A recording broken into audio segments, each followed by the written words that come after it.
Hey, I'm Tom Vasel. Welcome to Look Back. This is where I go back a year, 5 years, and 10 years ago.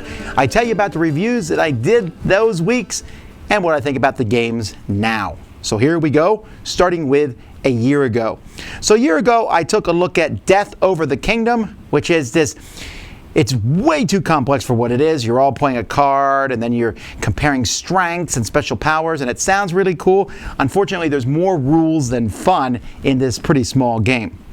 Red Scare Redux. This is kind of a spy-ish game accomplishing missions. Love the artwork, but at the end of the day, it's pretty lucky. Robotech Force of Arms. This game, I like the concept. I like a lot of the things that you do in this game. And it's okay. I don't dislike the game per se. It just feels like there's a lot more randomness in the game than there needs to be. Okavango. This is a really cool looking safari game collecting animals, sets of animals. And this one has such a high pedigree of designers, but the game itself doesn't reach those heights. It's okay, but anything from Kramer I feel like should be amazing. And this one just, I like the theme a lot of the animals and safari and stuff like that. The rest of it didn't work as well for me. I did like the expansions for Vast, so I took a look at the miniatures and the stuff. I don't think it's essential by any means. It's nice to have extra characters and things that you can use in Vast. And of course the minis are great. You know, I'd rather use those than the base stuff in Vast. But I was happy with Vast as it was.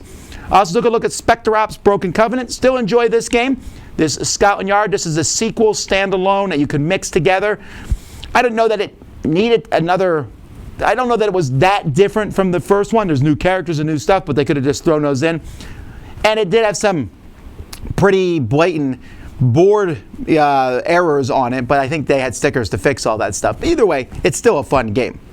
Lost City Rivals I expected to dislike because it was like a bidding game, an auction game kind of based on Lost Cities, but I found it works really well, especially with 2 players, and was similar to Lost Cities and yet different at the same time.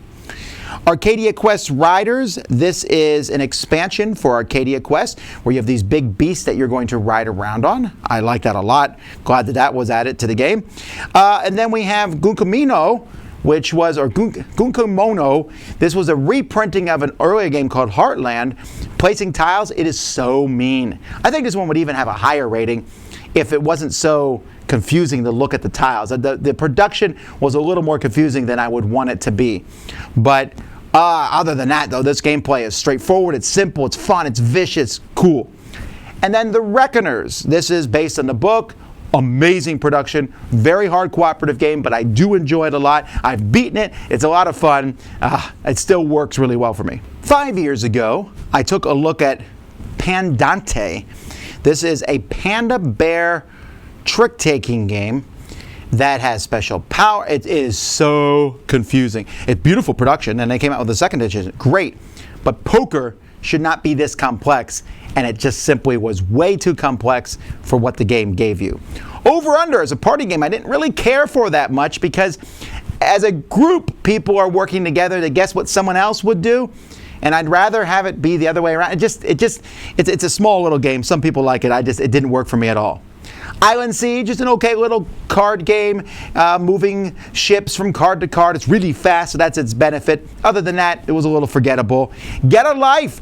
This is going to appeal to some people where the whole thing is get a life, but what is your life going to be like based on different cards that are out there? What's someone going to pick out of those? It works well as a little party game. Clumsy Thief. This is for kids mostly, teaching them to add very quickly. Luchador. This one I initially rated a little bit lower, raised it up a bit. This is where you roll dice and it's Luchador combat. If you really get into the theme, and if you add the rule where you can hit the other people's dice with your dice, that adds a little bit more to the game, so I upped my rating slightly because of that. I still don't know that I'm the target audience for this, but I still see this being played and cheered and laughed about 5 years later at conventions. Then we have Heroes Wanted. I dinged this one slightly, not because the game is necessarily bad, but because there's so many great superhero games out now. Heroes Wanted, you build a superhero out of 3 different cards, which was fantastic. That part is really awesome. And then you went around and did different tasks on the board and stuff. I like that. I wish there had been more building as the game went by, but even as it is, the artwork's really great. I still like it, just I don't play it as much. Then we had Thunder Alley. What a great racing game.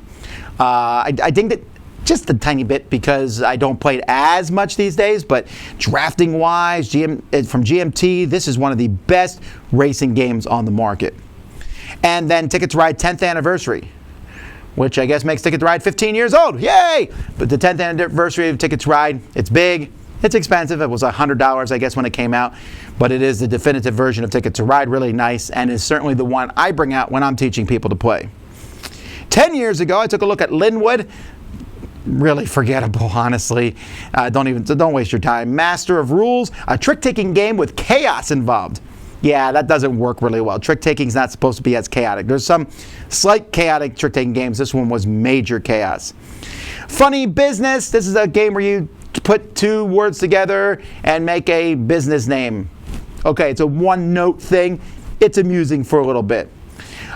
Trivia-thon. This is another trivia game where you don't know all the information. You learn a little bit as you go.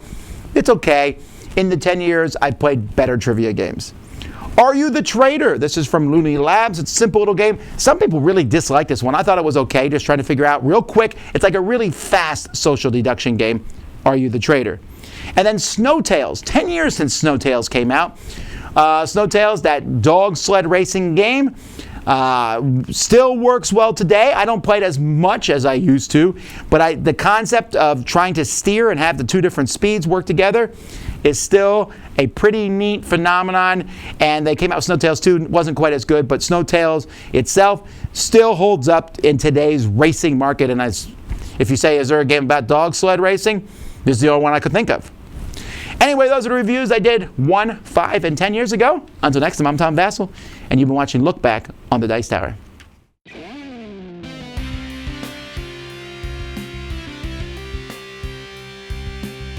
Thanks so much for watching another Dice Tower video. If you enjoy our videos, subscribe to the channel for more fun, comprehensive board game coverage. Also, consider joining us at one of our events. Come to Dice Tower Retreat, a small, intimate gathering where gaming is king. Join us for Dice Tower Cruise, the largest board game cruise. Attend Dice Tower West in Las Vegas for gaming fun on the West Coast, or Dice Tower East in Orlando in sunny Florida. Dice Tower Conventions, the friendliest gaming conventions on Earth. I'm Eric Summerer, and you've been watching The Dice Tower.